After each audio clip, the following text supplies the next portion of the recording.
contained in a flash disk. Order paper for the 8th of October 2024, communication from the Chair number 049 of 2024 issued on the 8th of October 2024, and a certified answer and votes on proceedings for 8th of October 2024. Honorable Senators, kindly walk and take your seats.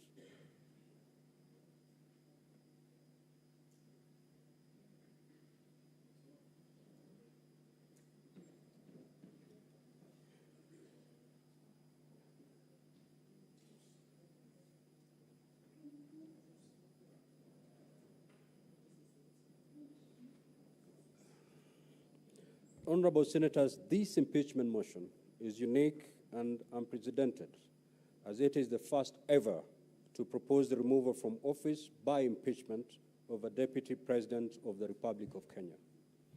This moment calls for deep reflection on the critical responsibility of the Senate in investigating such proposal for removal of state officers from office. Senator Eddy, be attentive. The impeachment process is a fundamental tool of legislative oversight and a crucial aspect of the constitutional mechanism for checks and balances.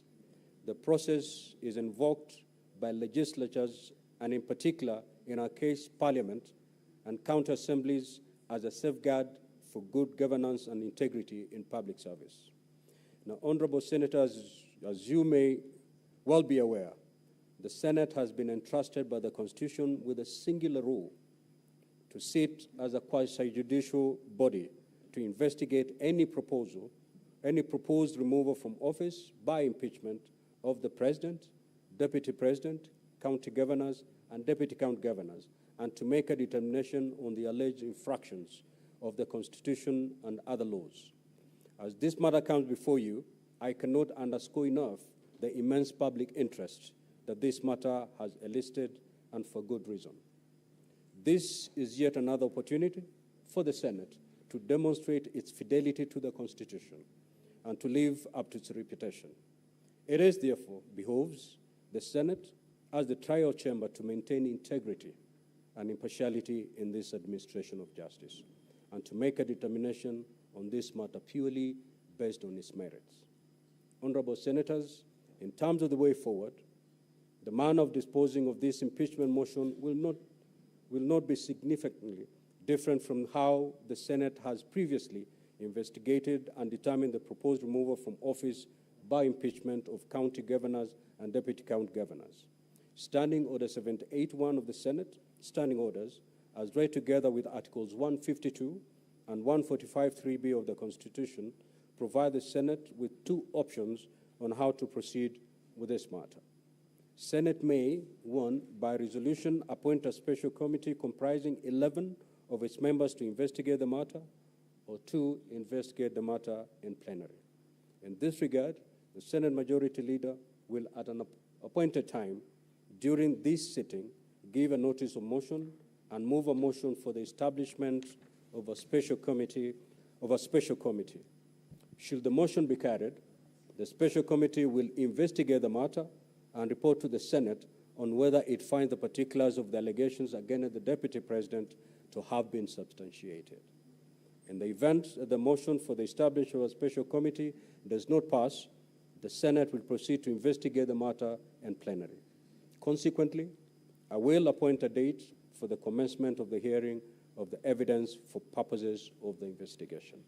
Now, honorable senators, I wish to emphasize that the debate on the motion for establishment of a special committee shall be confined to the matter of the motion. That is, whether or not to establish the special committee. It shall be improper and out of order to debate the substance of the impeachment, its merits, propriety, prudence, or constitutionality, or legality of the process that have preceded the submission of the matter to the Senate. In the meantime, and during the pendence of this impeachment process in the Senate, I wish to caution honorable senators to desist from publicly commenting on the merits or demerits of the impeachment motion. Doing so will amount to anticipation of debate, which is an infringement of Standing Order 99 of the Senate Standing Orders. Honorable senators, to make it clear It shall constitute gross disorderly conduct within the meaning of Standing Order 122 for a senator to make comments, whether written or spoken, in relation to the conduct of the Deputy President or the impeachment process, which is outside the confines of the impeachment proceedings, as such comments may prejudice the just outcome of this matter. As I conclude, I urge all honorable senators to stay true to the oath of office and exercise the highest level of responsibility on this particular matter. I thank you.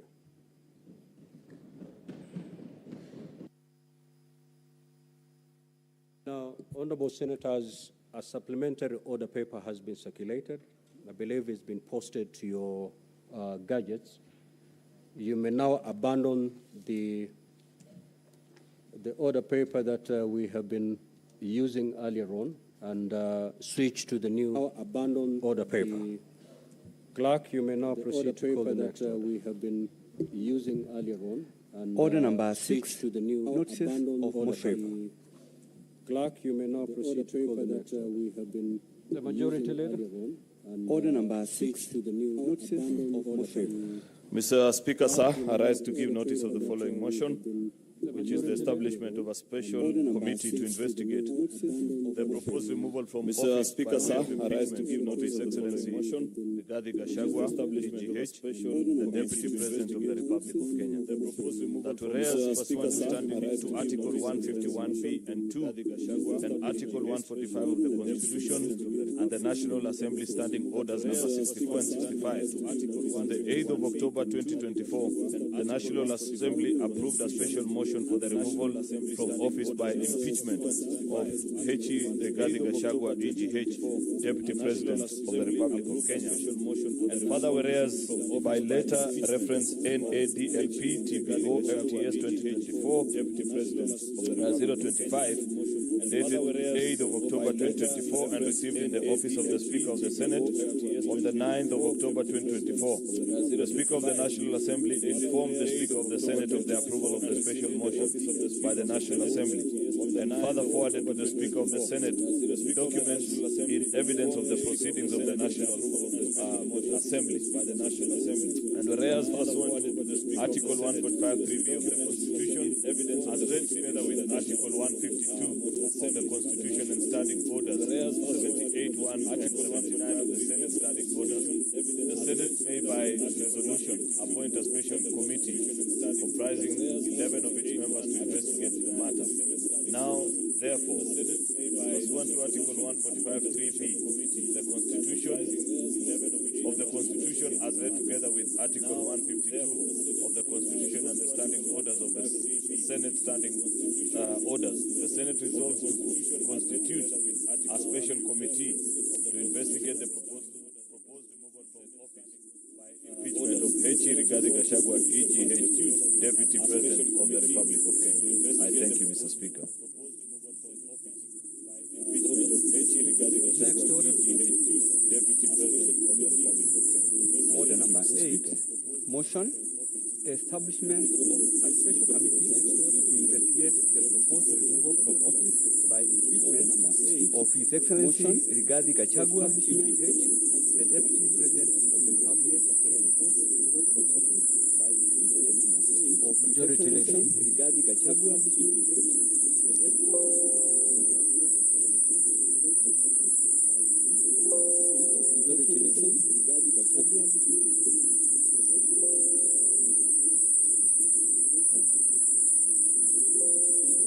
Thank you, Mr. Speaker.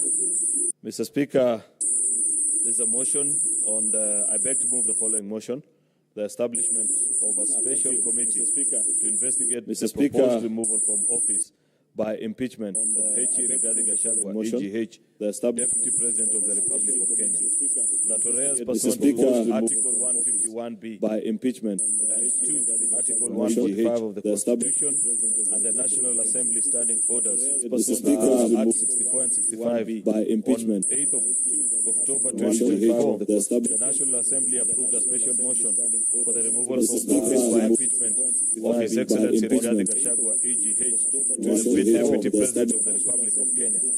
And further, whereas by letter reference NADLP to His Excellency Rigathi GS 2024, Deputy President 025, dated 8th of October 2024, received in the office of the Speaker of the Senate on the 9th of October 2024. The Speaker of the National Assembly informed the Speaker of the Senate of the approval of the special motion by the National Assembly and further forwarded to the Speaker of the Senate documents in evidence of the proceedings of the National Assembly special motion. And whereas the Constitution as read together with Article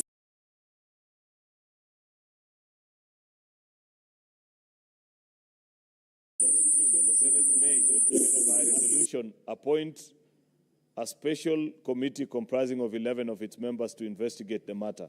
Now, therefore, pursuant to Article 145(3)(b) a special of the Constitution as read together with Article 152 of the Constitution and standing order 145(3)(b) a special 78 of the Constitution as read together with Article 152. The Senate resolves to constitute a special committee to investigate the proposed order of office by impeachment of the Constitution as read together with Article 152. The Senate resolves to President of the Republic of Kenya. Mr. Speaker, this is a proposed order of office for the first time impeachment of the Constitution as read together with Article 152 by President to conduct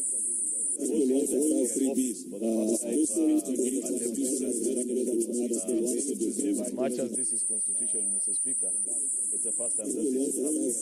And there is a proposal before us, much as the House, as per our standing orders, to either consider this matter. We have two options as per our standing orders, to either consider this matter by a special committee or the plenary. The motion before us, Mr. Speaker, is a proposal to the House that we select 11 of our members from both sides of the House to consider this impeachment and advise us, Mr. Speaker, from both sides of the House to consider this impeachment. And Mr. Speaker,